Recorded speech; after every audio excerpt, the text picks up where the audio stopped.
That's a way to get a room quiet, is come up here and stand and pour a glass of water. My name is Diane Bystrom, and I'm the director of the Carrie Chapman Catt Center for Women in Politics at Iowa State University. And I'm pleased to welcome you on behalf of the Catt Center to the public presentation of our 17th Mary Louise Smith Chair in Women in Politics, Madeleine Kunin. The Mary Louise Smith Chair was created in 1995 to honor Iowa native and longtime political and civic leader Mary Louise Smith, and it brings nationally renowned political leaders, scholars, and activists to Iowa State University. Introducing our guest speaker tonight is Elizabeth Wanling, a senior from Ames, who will graduate in May with a Bachelor of Science degree in Hotel, Restaurant, and Institution Management. Liz is a student in the leadership class that I'm teaching this semester, which is called Interdisciplinary Perspectives on Women in Leadership.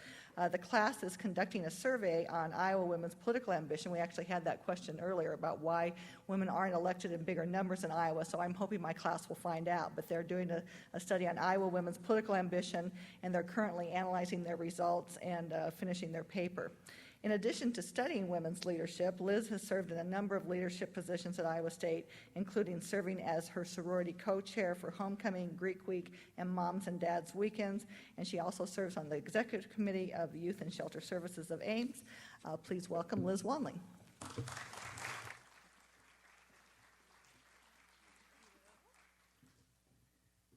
Thank you, Diane, for that warm welcome. Iowa State University is pleased to welcome Madeleine Kunin this evening. She is recognized as the Spring 2008 Mary Louise Smith Chair in Women in Politics. As the nation's only three-term woman governor holding office from 1985 till 1991, Madeleine Kunin is also the first and only woman to have served as governor of Vermont. Prior to serving as governor, she was lieutenant governor for 4 years, a member of the General Assembly for 6, and was Deputy Secretary of Education for 3 years. More recently, Governor Kunin served as ambassador to her native country, Switzerland, from 1996 to 1999. She is currently the Marsh Scholar Professor at Large at the University of Vermont, where she lectures on history and women's studies. She also serves as the president of the Board of Institute for Sustainable Communities, a non-governmental organization that she founded in 1991. This evening, Governor Kunin will discuss her new book, Pearls, Politics, and Power, How Women Can Win and Lead. Through her extensive political experience and informed by conversations with elected women leaders from all levels, Governor Kunin has addressed questions such as, what difference do women make? What is the worst part of politics, and what is the best part? What has inspired women to run? How do women prepare for themselves for public life? How do they raise money for campaigns? And how do they protect their family's privacy and deal with the criticism of the media? With her core message is that the United States needs an infusion of new leadership to better address the major problems of our time, and hopes to inspire the next generation of women leaders through her stories of female politicians who have succeeded at all levels of government. And in addition to Pearls, Politics, and Power, Governor Kunin is also the author of books Living a Political Life, as well as The Big Green Book. She has been recognized for her work on the environment, education, and human services. Governor Kunin holds a bachelor's degree from the University of Massachusetts in history, as well as master's degrees in journalism from Columbia University and English literature from the University of Vermont. Governor Kunin is the 17th prominent women leader to visit Iowa State University under the sponsorship of the Mary Louise Smith Chair in Women in Politics, which was established in 1995 to honor Iowa native and longtime political leaders. Please join me in welcoming Madeleine Kunin.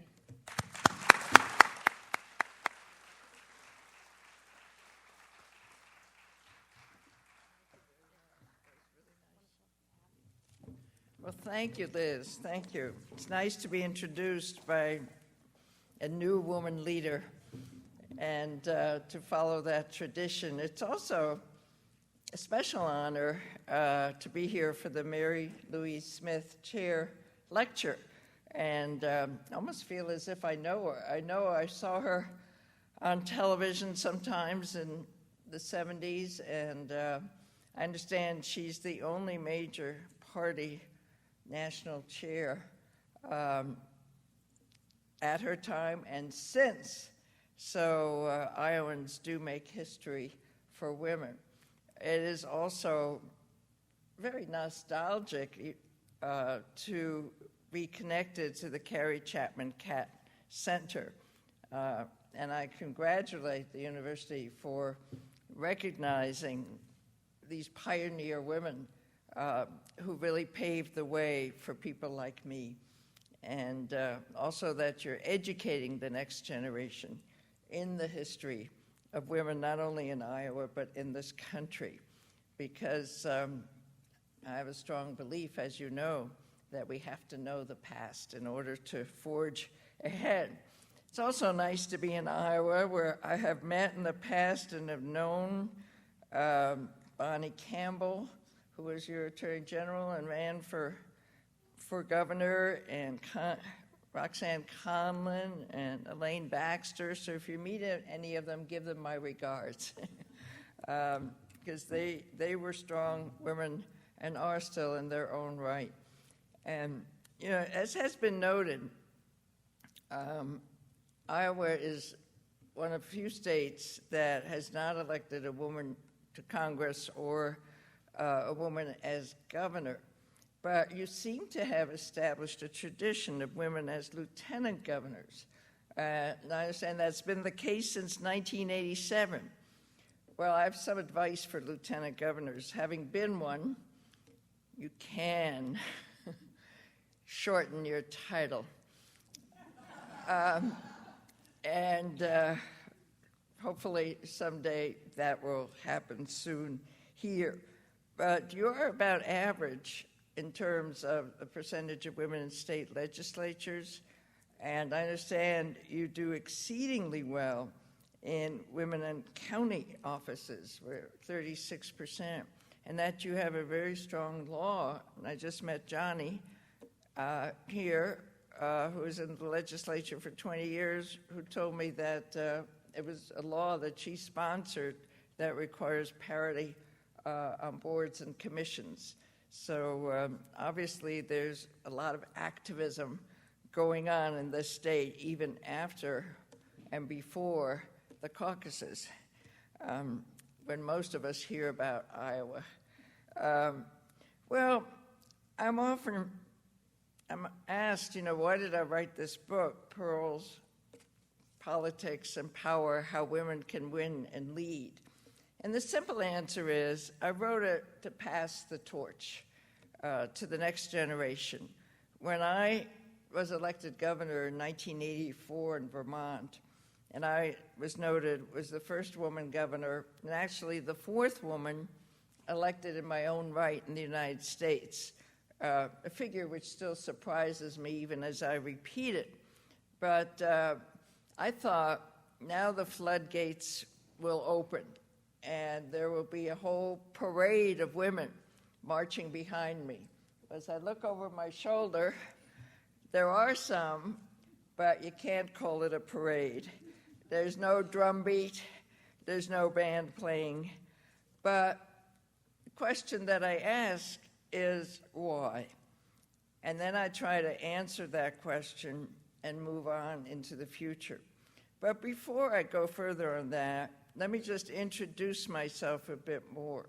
Because people ask, you know, why did you go into politics? Sometimes there's a question behind the question. You know, why did a nice person like you go into politics? And you kind of have to explain yourself, because politics still has a bad rap by most people's standards. Well, there are a couple of things that happened in the 1970s when I first ran and was elected to the state legislature in Vermont. There were two, as we now look back on them, revolutionary movements. The environmental movement, the beginning of Earth Day, which we just celebrated, and the beginning of the women's movement. And both those movements influenced me greatly. The environmental movement, Vermont's a strong environmental state, and we had just passed a law to regulate forms of large-scale development, which a group of developers immediately wanted to repeal. So I wanted to be there to protect what we call Act 250. The women's movement affected me in two ways. One, it gave me an issue. The issue was called the ERA, the Equal Rights Amendment, which was proposed shortly after women got the right to vote by a woman named Alice Paul. And Vermont was positioned to ratify the Equal Rights Amendment. I had lobbied for the Equal Rights Amendment from the outside as a citizen. And as I sat there at a table testifying before this all-male Judiciary Committee, I thought to myself, why don't I get a seat at the table? And my timing was good, and timing is very important in much of life. It is exceedingly important in politics. There was a vacant seat, and I was able to run. But in addition to the issue, the women's movement also changed my personal agenda, because I had grown up, the 50s were a really quiet period, and we had pretty much been brought up to believe you don't really get out back into the world of work till your kids are grown and in college. And I have 4 children. They were quite young at that time. And suddenly the women's movement gave me permission, said, you can do this now. And I took it seriously. The women's movement also gave me a network. We would today call that a support group of like-minded women. And we all sat around. We formed a local chapter of the Women's Political Caucus, which is a national organization, and sat around saying, well, why don't you run? And then somebody said to me, why don't you run? So we encouraged each other. And we basically gave each other not only, the nuts and bolts support, but the emotional support that is so important in politics or anything new that you do in life. Telling us this is normal behavior for a woman to run for office. So the women's movement was very, very powerful in my timing. Now, of course, when I got elected, I didn't just deal with environmental issues or women's issues. I dealt with the whole gamut of issues.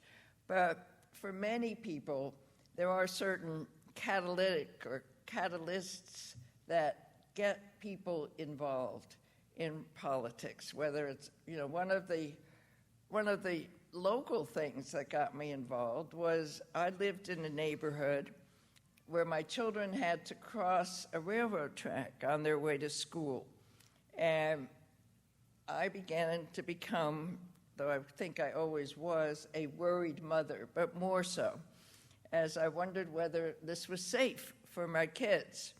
And then I tried to find out, how do you get something done? I wanted to get a flashing red warning light. People said, oh, you'll never get that. And then somebody else said, you won't get it till somebody gets killed. Of course, that increased my worries and my motivation.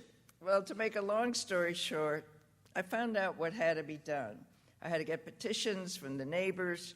I had to appear before something called the Public Service Board. I'm not a lawyer, but I found out how to do it. And the upshot was we got that flashing light.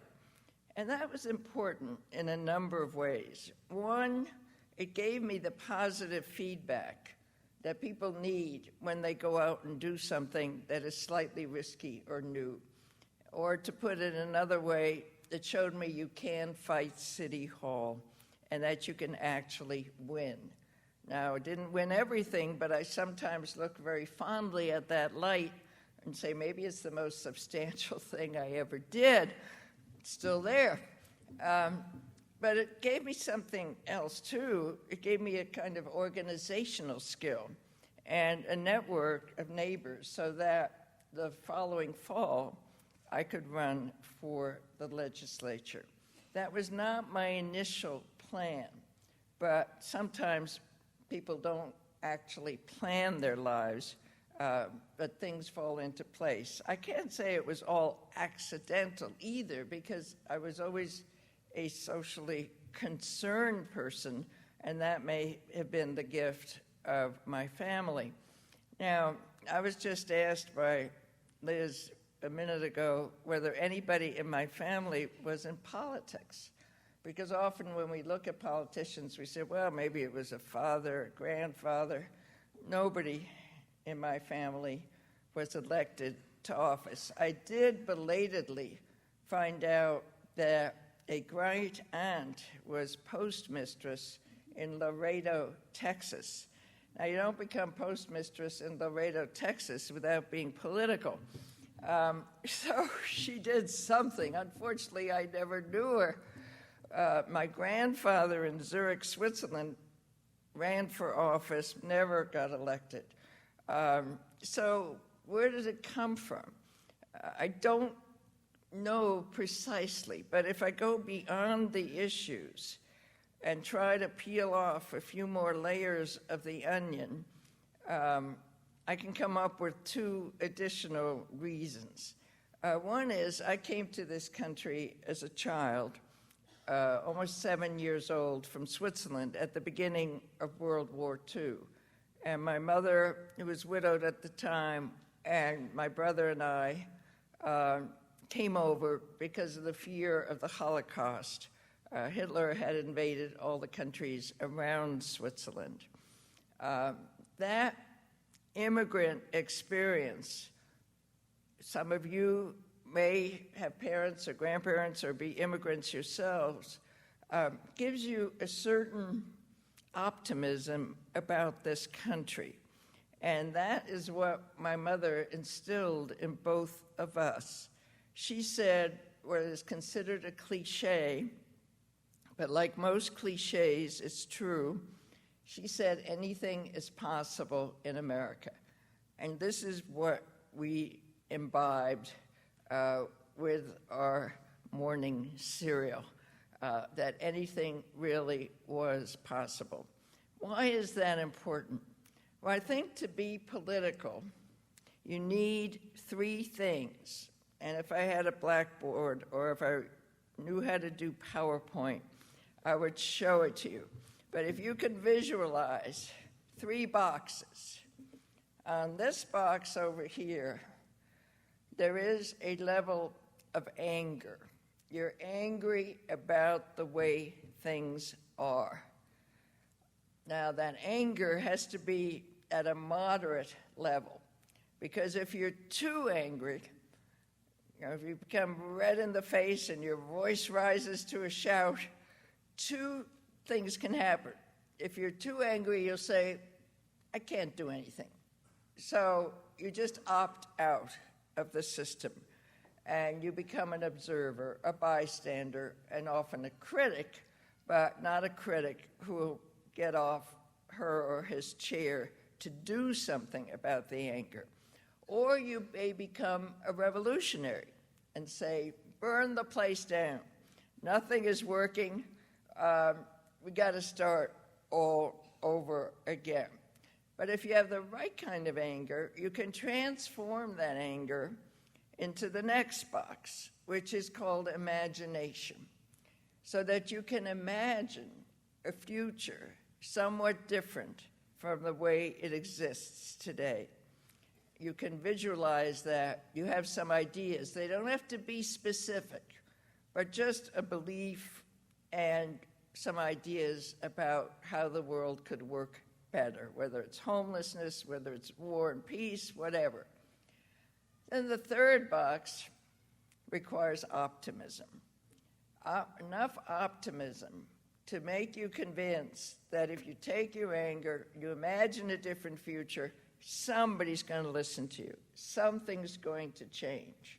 And that is the important ingredient that my mother gave me, was the optimism to believe something will change. And in a way, I think that's the most important ingredient, not only to be a politician, but to be a good citizen, to be an engaged citizen who speaks up, who votes, who works on campaigns, who fights for causes. You And what I do see in this election, and of course you are it, is this generation has recaptured something that we older folks thought had been lost. I think you are recapturing all three of those boxes: somewhat angry, somewhat imaginative, and somewhat optimistic. So I am more hopeful giving this talk today than I have been for a long time.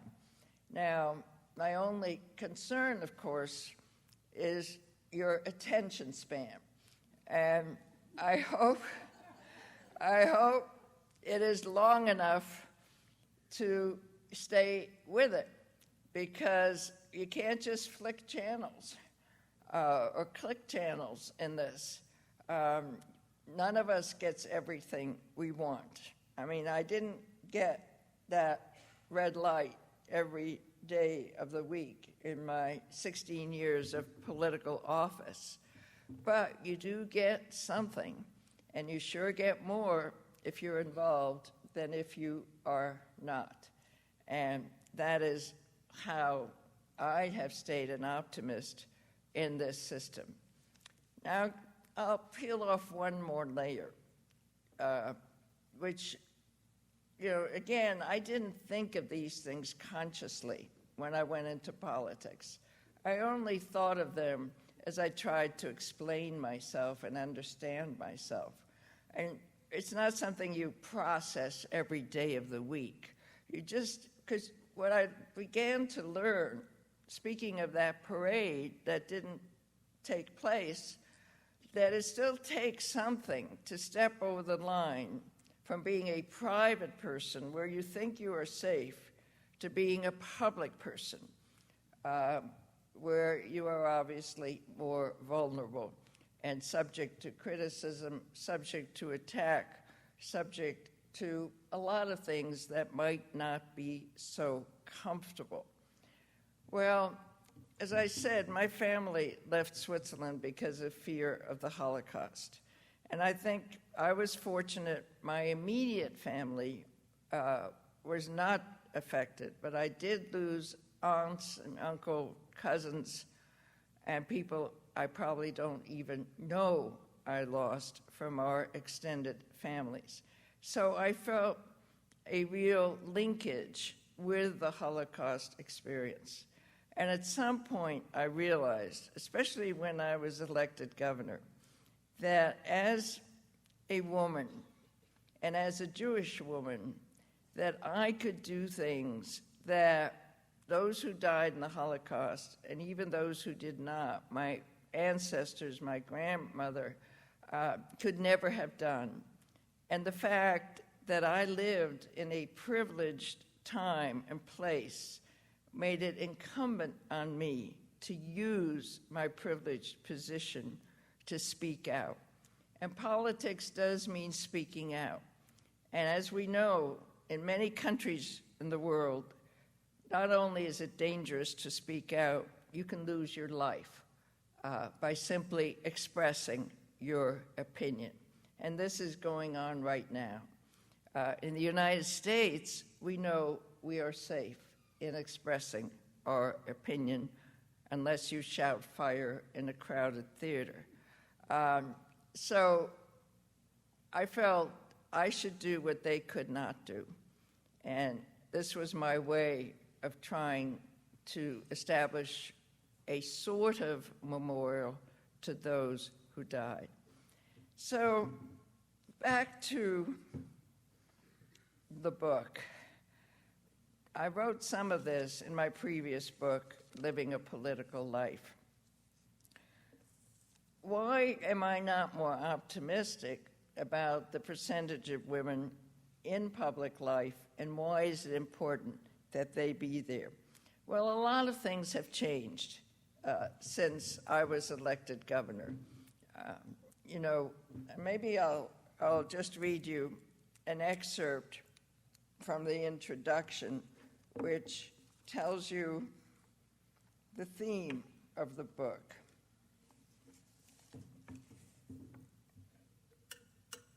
well, it is time for a call to action for new political leadership to emerge from the women of America. The stories of the women in this book and thousands of others like them who hold elective and appointive office all over the country are making a difference. Others work for change in their communities as volunteers, as activists. The problem is that they are too few. We need their voices as grandmothers and mothers, wives and widows, daughters and sisters, to be heard in the political debate about the future of our country. The debate may be raucous, the process complex, and the rewards not assured, but we cannot stay out of it. Each woman's experience changes the nature and content of the conversation. Politics, as Hillary Clinton said to me, is not for the faint of heart. Today, she'd probably put an exclamation point there. But politics is where the decisions are made that determine whether our children will go to war, whether our parents will live in security, and whether Earth itself will continue as we know it. We have been bystanders to history for too long. We have no more excuses. We are educated, we care, and we are ready to enter the arena. Times have changed since I was first elected governor of Vermont in 1984. When I walked into the executive office the morning after the election, I scanned the rows of somber male governors' portraits with names like Ebenezer and Erastus. They stared down at me as if to say, "What are you doing here?" When 9-year-old Melissa Campbell visited the Vermont State House in 2006 and came upon my portrait, she exclaimed, "Finally, a woman. It's about time." Well, it does seem to be about time, and things have changed. We see Nancy Pelosi as Speaker of the House, and just seeing her there sends a different message to young women and young men that girls can do this, that women belong there. Seeing a new president of Harvard, Drew Gilpin Faust. If you go through the halls of the buildings at Harvard or any public building, it is still predominantly male portraits that look back at you. And these women astronauts, somebody won a NASCAR race, a woman for the first time in history just recently. I wish I knew her name, but somebody here probably does. We're having breakthroughs still in places we never have been before. But then you look at the numbers, and the numbers aren't as good as you might expect. One number kept recurring as I did my research for this book, so you only have to remember one number. It's 16%. 16% is the percentage of women today in the United States Congress, and that's an all-time high. And women, as you know, have had the vote since 1920. 16% came up again when I looked at the percentage of women in the parliaments around the world. That average number is 16%. Now you might say, well, the United States is okay, we're 16% and the average is 16%. But you have to scroll way, way down the list till you find the United States of America. We rank, according to a recent United Nations evaluation, 71st out of 142 countries. And you know who's ahead of us? Iraq and Afghanistan. Iraq and Afghanistan put quotas at the urging of the women in their constitution. Iraq met it, Afghanistan exceeded it at 27%. One of the top countries, not the top, is Argentina. Now, there's the land of machismo. Women aren't naturally treated equally in Latin American countries. Argentinian women demanded a quota and got 40%. So the question is, what's going on in the United States? Then I talked to a woman from an organization named Catalyst that places women in top corporate positions, either CEOs or boards of directors or vice presidents. And lo and behold, in talking to Eileen Lang, the percentage of women in corporate America top positions is 16%. I know this is accidental, but it is an interesting convergence. And then since I wrote the book, I came across it for a fourth time. You all know that Title IX has opened the doors for women in sports in a glorious and really momentous way. Sports participation has increased 400% in high schools and colleges for women. But the downside of that is women coaches and athletic directors have declined.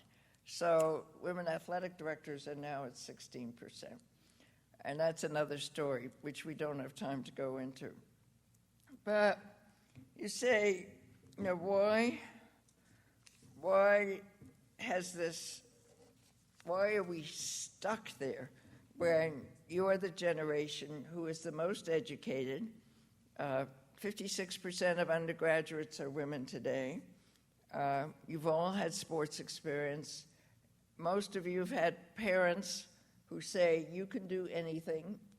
They used to say, you know, if you had a boy and a girl and you could only afford to send one to college, it was the boy who went to college. Today, everybody in a family that wants to send their children to college usually does. So I tried to dig into this, and it's very hard to come up with one answer. I mean, we can come up with the usual answers. Politics is nasty. I'm not seeing this through rose-colored glasses. It is a tough business and getting tougher. It takes money, and a lot of people don't like raising money or asking for money. You do lose some privacy, and for women, it is still harder in some instances, in many instances, to combine family and a political life or any kind of demanding career. So those are things at work, but there's still not enough of an answer. I think there's some internal barriers that also affect women. One of the things we've discovered in studies is that women candidates tend to need to be asked by somebody else to run. The jargon for this is they don't self-identify. Men are more likely to say, hey, I think I can do this job. And women are more likely to say, I need to take 2 more courses. I am not qualified. What many women underestimate is that they are, in fact, qualified to run for office, depending, of course, on the office. But as one of the women I interviewed said, any woman who's organized a birthday party for a 5-year-old can organize a campaign. And it's true. All those family skills, all those volunteer skills, all those community skills really are what you need in politics. And probably the most important thing you need is once you get over the nastiness, the money, the loss of privacy, the tension for family life, what you really need is the belief that it's worth the effort, the belief that you can get something done. As I said earlier, you can't get everything done, but one of the reasons I interviewed so many women for this book is to show that, yes, you do make a difference once you are there. And do women make a difference in particular? And, you know, when you raise that question, people say, well, why should women make a difference? How are they different from men? I mean, women are Democrats, Republicans, conservatives, liberals, environmentalists, anti-environmentalists, pro-choice, anti-choice. the more women are pro-choice. That is all true. But having said that, women across party lines, both Republican and Democratic women, tend to vote in certain directions. They tend to support some issues more than men. Not all, but you don't need all to make a difference. They tend to support women's issues. Before women were in power, there were very antiquated rape laws. There were no rape crisis centers. Family violence was considered a private affair, not a question of public law. There was no research on breast cancer. There was research on heart disease, but it was all done on men until women got into the political arena and said, lo and behold, women also have heart disease. It's somewhat different in women than it is in men, and it's the number one killer of women.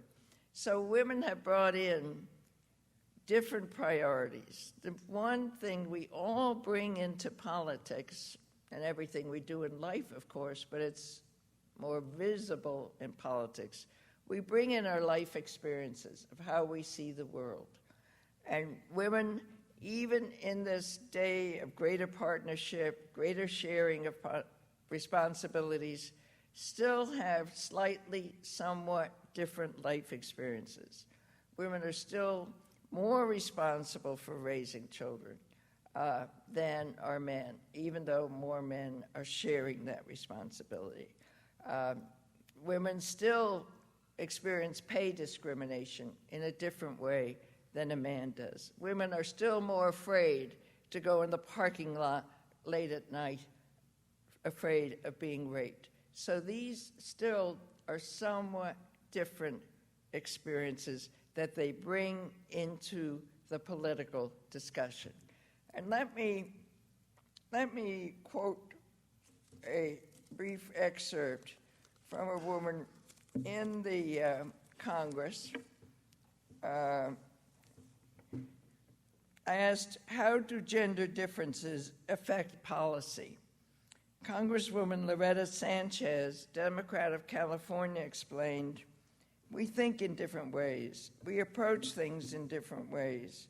When Nancy Pelosi was on the Appropriations Committee and we had just gone through the whole Kosovo incident, that was a very debilitating conflict for women because many Muslim women had been raped as tools of war. In the Muslim situation, you are shunned or stoned because it is your fault if you were raped. She realized if we didn't change that, if we didn't help the woman to become whole, then the family would not become whole, and the society was not whole. What does that mean? It means putting $100 million into mental health for women. This never would have happened if there wasn't a woman on the committee. Now, obviously, some men think of those things too and vote for them, but it doesn't mean men are blind to these issues. They just don't have the same intensity of feeling which comes from personal experience. Now, politics, as in much of life, personal stories are very, very important. Statistics matter, studies matter, but if you ever testify before a political committee, they also will want to know about your story, why you are there, not only the statistic that you represent. And it's these stories that make a difference. Let's look for a moment at what one woman does on the Supreme Court of the United States. We had Sandra Day O'Connor as the only woman on the Supreme Court, and now we have Ruth Bader Ginsburg. And both of these women seem to do something interesting, one a Republican, the other a Democrat. They brought the interpretation of the law down to the human, practical level. What does this mean in somebody's life? There was recently a case, a 5-4 decision in the Supreme Court called Ledbetter versus Goodyear Tire Company. And Mrs. Ledbetter worked as a supervisor for more than 20 years in the Goodyear Tire Company. Finally, she determined that she had been discriminated against, that she made less money than the guys who did the same job she did. In yesterday's Times, it was pointed out that she probably made 40% less over that period. So she filed a case, and the case was turned down by a vote of 5-4 because she had not filed the suit within the required 180 days. Now, this is what Ruth Bader Ginsburg said in her dissenting opinion. The court's insistence on immediate contest overlooks common characteristics of pay discrimination. Pay disparities often occur, as they did in Ledbetter's case, in small increments. Cause to suspect that discrimination is at work only develops over time. Comparative pay information, moreover, is often hidden from the employee's view. Small initial discrepancies may not be seen as meat for a federal case, particularly when the employee trying to succeed in a non-traditional environment is averse to making waves. Incidentally, day before yesterday, the Congress voted down a law which would have overturned this decision, and it was a partisan, largely, vote. I suspect if there had been more women, that would not have been the case. Let me try to prove that to you. If you imagine a United States Senate made up of 40 women and 60 men, and imagine that the Senate was voting on a law as to whether the United States should have a paid family leave policy. Now, every industrialized country in the world today has paid family leave. That means if you have a baby, in most cases, either the mother or the father could take time off from work or an adoption or an aging parent for 6 months, in some countries a year, without losing your job or without losing your income. All the Scandinavian countries have very, very expansive policies on these issues. Okay, the vote is up. Out of the 40 women, 30 vote for paid family leave. Not all. Some still have reservations. Out of the 60 men, half vote for paid family leave. You can do the math. 30 men, 30 women, you got 60 votes. More than you need. So you don't need unanimity amongst women to create a change. More women can provide a tipping point on these issues. And most of the controversial issues of our time are decided by very close votes, whether it's expanding children's health care, whether it is ending the war in Iraq, whether it is global warming. The votes are close. And women tend to vote more on the environment. They tend to be more inclusive of people who are on the outside. And I say tend because there are other factors at work too. And of course, as I stressed earlier, there is great diversity amongst women, which is only natural that you would expect to see that. So that is, what do we need to do to get this point across more strongly, more effectively? I think we need to tell our stories, as I have tried to do in this book, but I think we also need to build greater confidence amongst women, greater skills beyond the academic skills, skills in debating. You know, one of the interesting statistics that many of you may have heard is women make less money than men. And that is still true today for similar jobs, not quite comparable. But women make about 77 cents of the dollar today that men make. Why is that? Is it just pay discrimination? Some of it might be, but studies have shown that often women don't negotiate for higher pay. They don't demand higher wages. Now, there's some good reasons for that sometimes, that if you really need a job badly, you don't want to jeopardize getting that job by being demanding. You want the job, and you may know that they can get somebody else at that lower wage. But that is not always the case. In experiments, when women have been given permission to negotiate, said, you have so much money, you can demand so much money, they still demanded less. What's negotiating got to do with politics?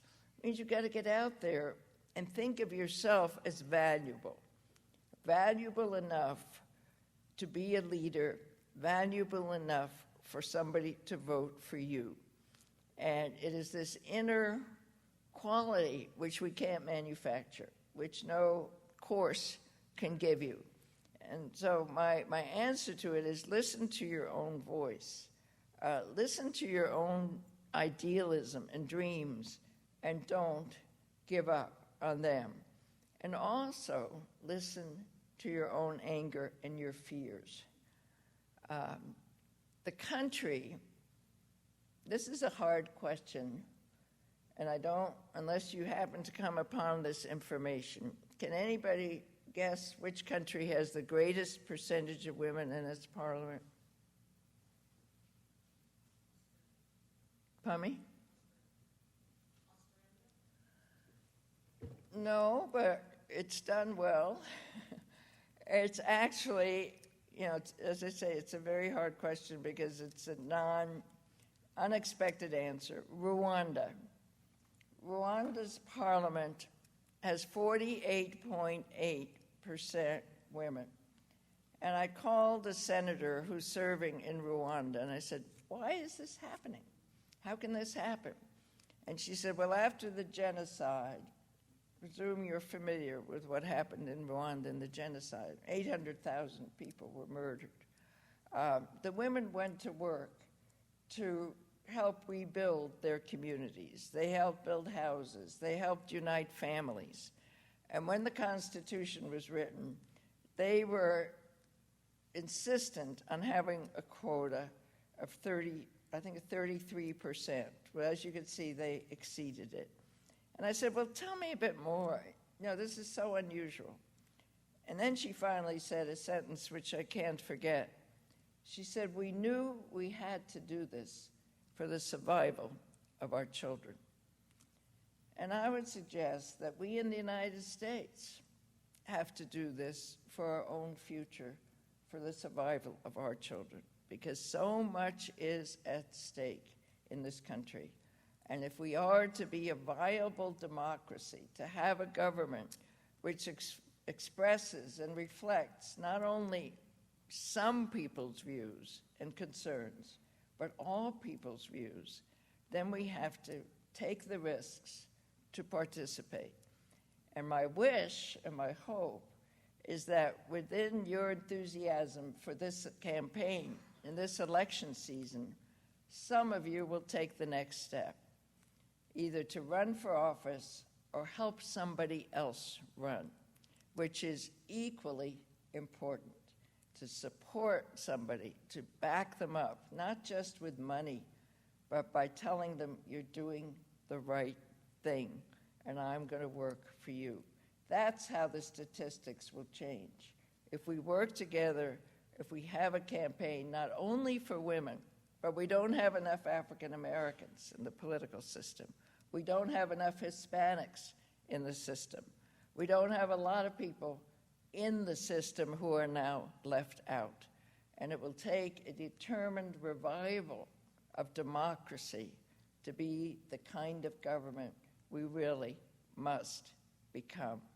Thank you very much.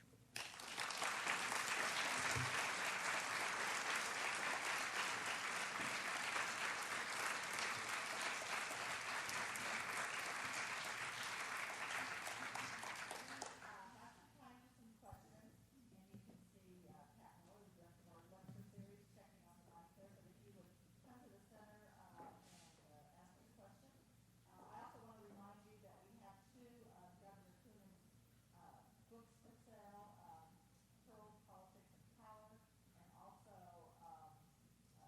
Living a political life.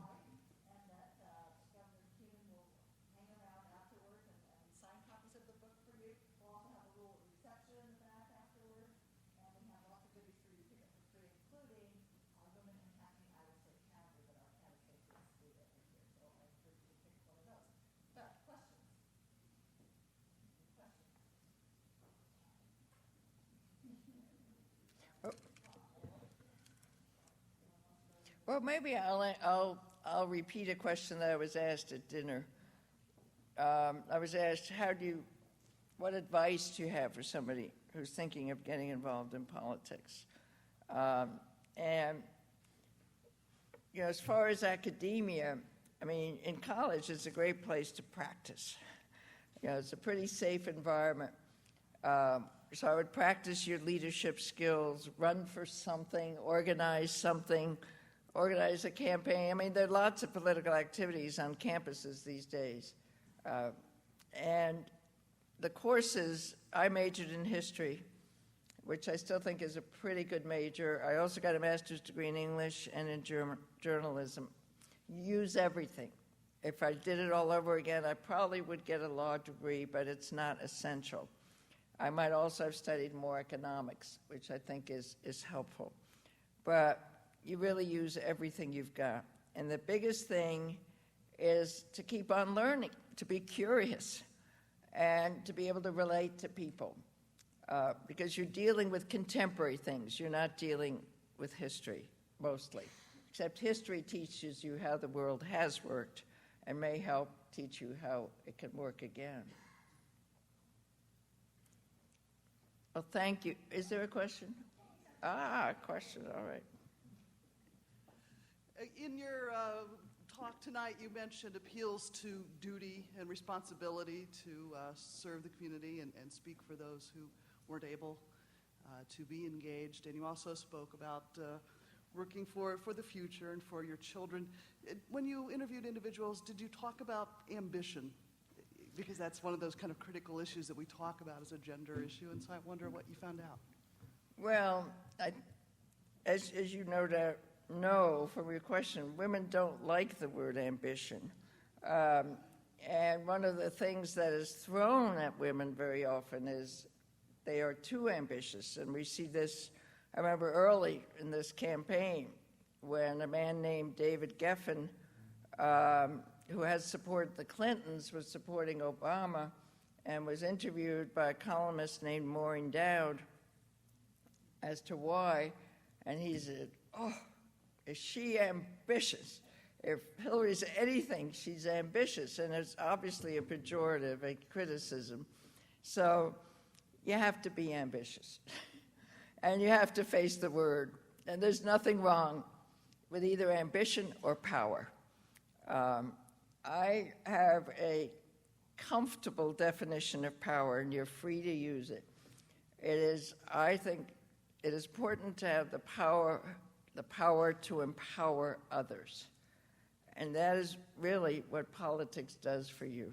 You can give others power by the work you do, who otherwise would be invisible. And power gets a bad name when you think you want it for power's sake. But it is a good thing when you use it in a positive way. And nobody gets anywhere in life without some ambition. I mean, ambition is having a vision, right? A vision of where you want to be. And there's nothing wrong with that. You need focus. I mean, they always tell you that. Focus is another word for ambition. I mean, you set a mark on the map and say, that's where I'd like to go. So we should get used to it. Yes. My question for you goes along the lines of the previous question, which is, I was thinking as I was listening to you speak, so often in the media we hear of women politicians that are either more likely being criticized. But while I agree with you that we have a lot to bring to the table, what would you say your opinion is that you think is the biggest critique, but also the biggest compliment that holds true of women politicians today? That's a good question.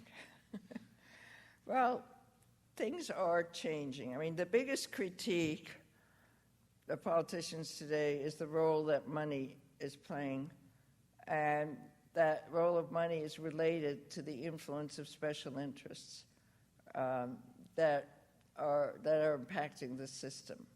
So that makes it harder for you as an average citizen to influence a political candidate. Not impossible, but clearly somewhat harder. I mean, what money does, it gives people access to somebody's ear. You know, if you get 300 emails when you go to work in the morning and you scan the names, you tend to remember the people who gave you $1,000. You may not remember the $25 contribution. So that's one of the recommendations I make here is for public financing of campaigns. I think one of the major things we have to do is have greater access. And of course, if we could do it constitutionally, have shorter campaigns, as they do in other countries. But I don't know if the Constitution will allow us, because it's considered an abrogation of freedom of speech. So I think that's a problem. The good news, and I think the other problem is, I know you only asked for one, but is people stay in politics too long, I think. I think we should have much more turnover. I mean, that was how this country was founded. You know, you didn't go to Congress for a lifetime. You went to Congress for a few years. And that was your civic duty. It was never thought to be a full-time profession. Now it's a big story when a 76-year-old senator says he's stepping down. And everybody says, why is he quitting? I mean, it's astounding to me. But the good news is I think there still are people who really care and who are in it for the right reasons. And they're there at all levels. You know, but they need competition to stay honest and to stay responsive. Not only honest in the sense of graft, I'm not talking about that, but to really listen to new voices. You know, one of the interesting things in this election, the turnout, is that young people are turning out. And that is, I cannot tell you how important that is. You know, what have been traditionally the biggest issues in campaigns? Social Security. Social Security is considered the third rail of politics. Nobody messes with Social Security. George Bush tried, didn't get anywhere. Student loans, not a whole lot. There was a bill passed, though, this past year. It probably didn't go far enough, but improving student loans.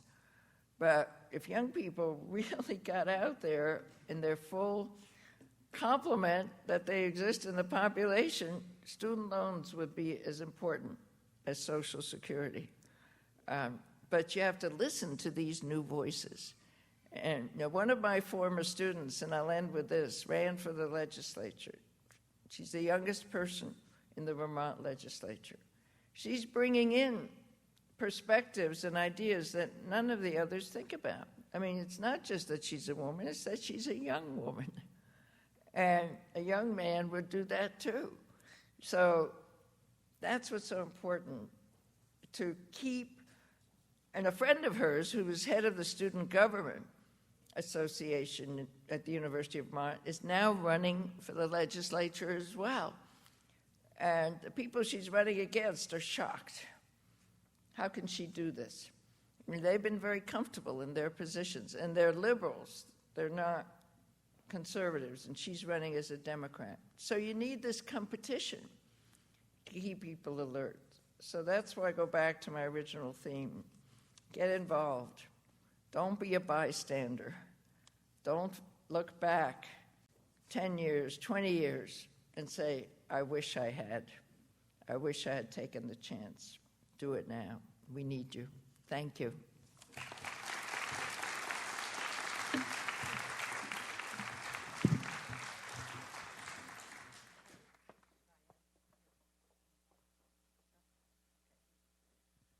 Matt's going to give me this is on? Okay. Again, a couple of announcements. We do have refreshments in the back, that famous Iowa State Memorial Union Red Punch. We don't know exactly what's in it, but it's always good. We have some refreshments. We have books for sale. If you don't have a Women Impacting Iowa State calendar, these are free. They're in the back. Take as many as you want. I want to make a couple of announcements. Tomorrow is the 4th Annual Iowa Women's Leadership Summit. It's meeting from 10 o'clock until 4 at Sheeman. There's a $30 registration fee, except for students, it's $20. If you register your student for $20 and you attend, then you get a coupon for $20 to the bookstore, so it's at no cost. So one of our speakers is Provost Betsy Hoffman, who's up front, is going to be talking about becoming a leader. But as Governor Kunin mentioned tonight, we also have a session on negotiations, which are very important to know your value and worth, as well as secrets of self-made women, and lots of interesting sessions. And so we still have some spots open. We have, I think, 175 registered this year, and we have openings for maybe up to 200 people. So if you haven't registered, come to Sheeman at 9:30 and register for that. Again, thank you for coming tonight. I hope that you will look at the books and join us for a reception in the back. Thank you.